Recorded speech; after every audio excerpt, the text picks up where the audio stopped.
What's going on, my broskiis? My name is Toadskii, back again, here to bring you guys yet another One Piece Treasure Cruise video. So, a news o'clock today. It was kind of weird because when we first logged on, as soon as the news went live, there really wasn't any news. But then a few minutes later, there was some delayed news for us, which was the news we were expecting today, which was the summer waifu Blitz battle information. Now, of course, with all of the drama that's been happening in the community relating to this glitch, I'm pretty sure a lot of people, there's going to be like two camps of people. There's going to be one camp of people that should not be using their gems and won't be using their gems to summon on this Sugo Fest, and I think a lot of people will be kind of exhausted considering the treasure map and the whole New Year celebration and everything like that. And there's going to be another camp of people that really don't care, and they're going to spend all their gems on the Blitz Battle Sugo Fest, pull all the characters, and then they're going to go ahead and farm on the Blitz Battle if they want to. Either way, I think that this entire event is just kind of ruined by this whole glitch that's been happening, but we'll see what happens. Either way, I want to bring you guys information relating to the event, so you guys know exactly what's going on.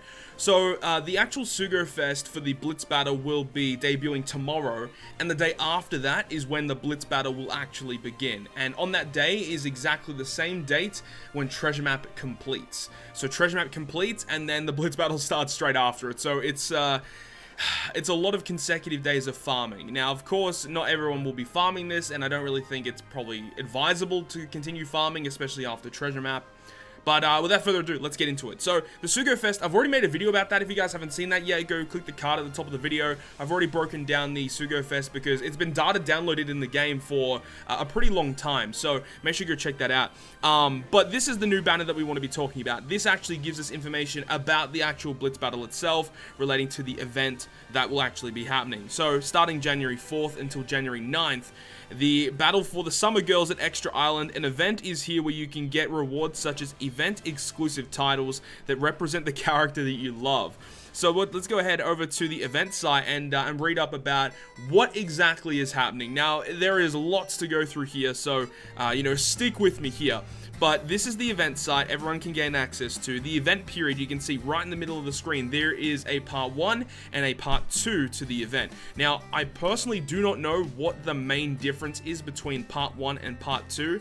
I believe the islands that you have to farm for don't change in any way. I don't actually understand why there is a part 1 and a part 2, but we'll get to more about that later. So clear the event quest on Extra Island to earn SG points, which is, I believe, Summer Girl points. To join in the ranking, score high in the ranking to get great rewards. Now, there are 5 different islands that will be available. As you can see, there one for Nami, Robin, Vivi, Hancock, and Carrot. Each of them do have differing effects. When the actual Blitz Battle goes live, I'll be making a video breaking down each of these separate stages so you guys understand, what to, build a team with and what kind of characters are going to be useful. There is also a boosted list of characters that will increase the amount of points that you earn, and we'll talk about that a little bit later as well. So you can see on the top of the banner it says Part 1 Summer Girls Ranking, then there is a secondary one for Part 2. Again, I don't really understand why they decided to split it up. I suppose if you're busy during one period time, you can farm a secondary period time, or whatever. Or it's kind of nice because they do split that up, meaning that you can farm on part 1, get some good rewards, and then also farm on part 2 and get some good rewards once again. So, now here are the actual ranking rewards. So, for part 1 of the event, if you do reach first place, which obviously is going to be very hard to do, you get 2 tries at a selected Sugo Fest exclusive guarantee, which I believe would be like a character that released within the past 12 months, most likely. You also get 1 free try at a legend as well, which can be any legend. Then you've also got 5 guaranteed skill up books and a special event title. And obviously, the lower you go, the less exclusive these rewards will be.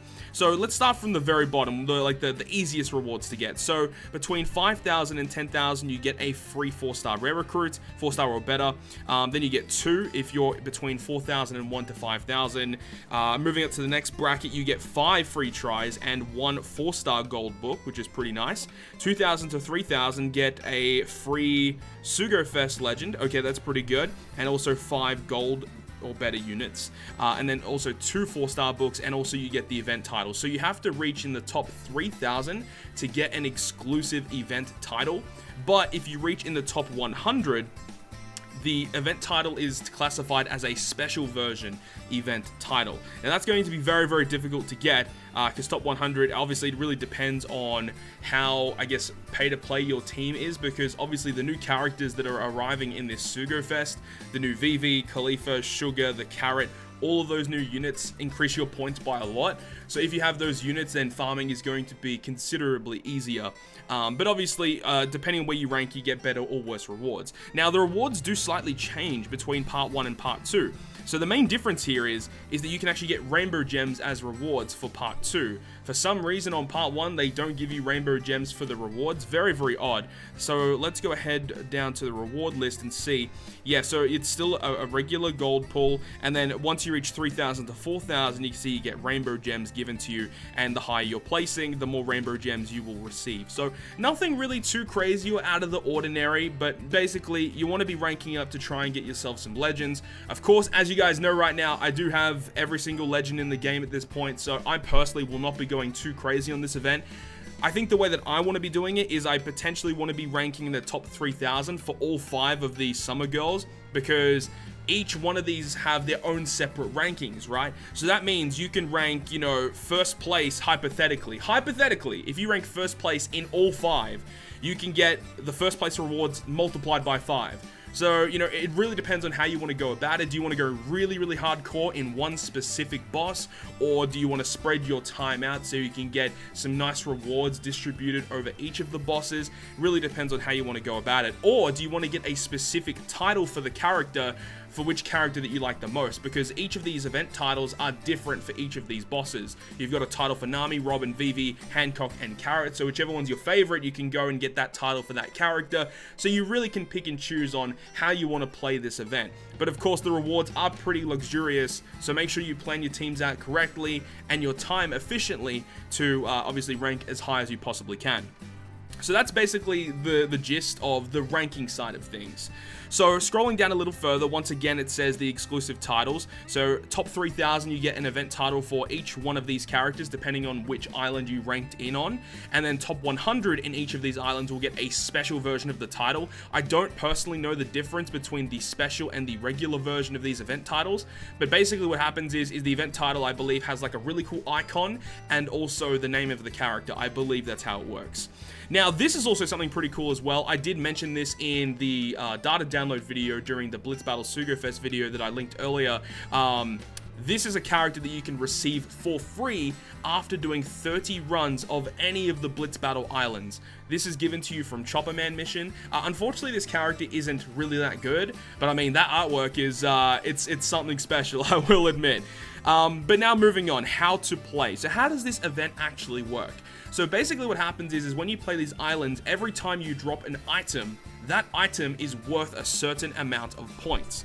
So you can see that this is one of the items that you can get. It is the Sunday items. These were available previously, and depending on the rarity of the Sunday, you get more points. So you got 2 points, 15 points, and then 20 points. Now these are not the only items you can drop. You can drop Cola, I believe, Forbidden Tomes, Almighty Manuals, I believe. Step 2 is each of the summer girls will have their own ranking mission, as we already said. And step 3, ranking will be tallied twice during the whole event. Ranking rewards will be different for Part 1 and Part 2. And of course, as we said, you can check once that's all available. Down here below in the important information, it does give you information about how much each of these items are worth in terms of points for your ranking. So Cola is 1 point, the small shaved ice, which I called the Sunday earlier, those are worth 2 points. You've got Elder Turtles, which are worth 3 points. Cotton Candies are each worth 6 points. Forbidden Tomes are 10 points. The medium Sundays is 15. The large Sundays is 20. You've got the final Forbidden Tomes, which is the specific Forbidden Tomes that give you a specific power-up. Those ones are 25. Almighty Manuals are 50. And if you drop a Hercules Beetle, which are the items that you can sell to get, I think it's 1 million or 10 million berries, those are worth 200 points. So if you get those, you're laughing, basically. Now, as we said earlier, you know, these will all give you points towards your ranking, but there are characters that you can run in these missions that will multiply the amount of points that you get from each of these runs. So we'll talk about that right now. So back now on this post with the summer girls, you can scroll down, you know, about halfway, and where you see the red text, it actually shows you what characters are boosted in this event. So characters that give you 2 times points, they have 2 times stats and 10 turns of cooldown reduction. The brand new carrot that's available in the Blitz Battle Sugo Fest. She's the highest point booster on this event, so you definitely want to get her if you do choose to do pulls on the Blitz Battle Sugo Fest. The next bracket you have is a 1.75 times point booster. So you've got all of the other rare recruits available in this banner. So you've got the Vivi, the Khalifa, and the Sugar. They also get 1.75 stats and 10 turns of cooldown. Now the next bracket here, you get 1.5 times points, but you get 1.75 stats and 7 turn cooldown. 6+ Shirahoshi is going to be in that bracket, as well as the 2 new waifu legends, Shirahoshi Mancherry and Vivi and Rebecca, are also going to be 1.5 point boosters. And then you have the largest bracket, which is a 1.3 times point booster with 1.5 stats and 7 turns of cooldown. You've got a lot of summer units that were available previously. You got Summer Perona, Summer Shirahoshi, Rebecca, Koala, Hancock, Charlotte Pudding, VV, as well as Baby 5. All of the summer variations of those units are going to be point boosters here. You've also got the Smoothie, the actual Smoothie character that was available from the Chopper Man missions will also be a point booster. So once you get her, you can put her on one of your teams if you have space for it to get more points. And then for legends, you've got Sabun Koala, Legend Carrot, Legend Nami. I believe that might be her 6+. At least I think it is. Nico Robin, Boa Hancock. I hope that's her 6+. Yeah, I believe it is. I hope so. Also, Princess Shirahoshi, as we said earlier, and Boa Hancock V1, it seems. Okay, very, very interesting. So, Super Evolution. Okay, there you go. So, the 6-star and the 6-star plus are both boosted for Nami and Boa, which is good. That's really, really good. And then you've also got a bunch of free-to-play units, right? You've got the Summer Reiju, the Cronus, the Nami, the Robin, all of those units on Extra Island that are farmable. Those Summer Girl units, you can use those, and they're also 1.3 times point boosters. And also the characters from Rayleigh's Bazaar, VV, Nami, Nico, Robin, and Toshigi, that you can exchange them with Rayleigh's points. Those are also 1.3 times point boosters. So there we go. That's the full rundown of the event. Obviously, you want to be building a team predominantly of those point booster characters. When this Blitz battle goes live, I'll be making sure to upload a video breaking down each of these stages so you understand what are kind of the best units that you can bring to the fight. But hopefully you guys enjoyed this video today, and if you guys did enjoy it, make sure to go ahead and leave a like. And if you want to stay up to date with all of the content I post, including more One Piece Treasure Cruise content, make sure to hit the subscribe button down below. But on that, guys, I'll see you guys within the next video.